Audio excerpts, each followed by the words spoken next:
Forte scossa di terremoto attorno a mezzanotte con epicentro a Ravenna, ma avvertito distintamente in tutto il Veneto. Numerose le chiamate ai vigili del fuoco, spavento ma nessun danno. È stato un terremoto profondo con epicentro a circa 20 km.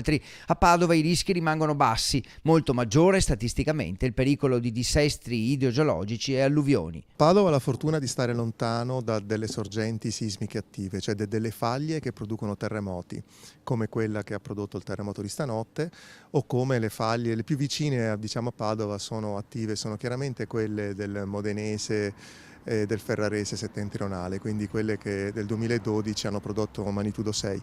Per capire cosa può accadere nelle prossime ore ci si deve basare sulle statistiche generali. Non è un fenomeno come quello del meteo che può azzardare previsioni sicure fino al 95%. Purtroppo non è possibile prevedere l'evoluzione delle sequenze sismiche, cioè noi possiamo aspettarci statisticamente qualcosa, ma se le probabilità sono bassissime, stiamo parlando del meno dell'1%, di avere un altro terremoto di queste dimensioni nelle prossime 72 ore o più grande.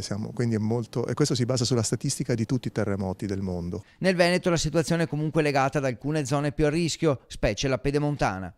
Il Veneto è chiaramente ha una zona che è altamente pericolosa e a rischio, che è la pedemontana, dove intendo sicuramente dal Coneglianese, cioè dal Cansiglio, per procedere tutta la fascia fino al lago di Garda. Lì abbiamo un terremoto grande, ma molto molto più grande di questo, ogni 2-3 secoli.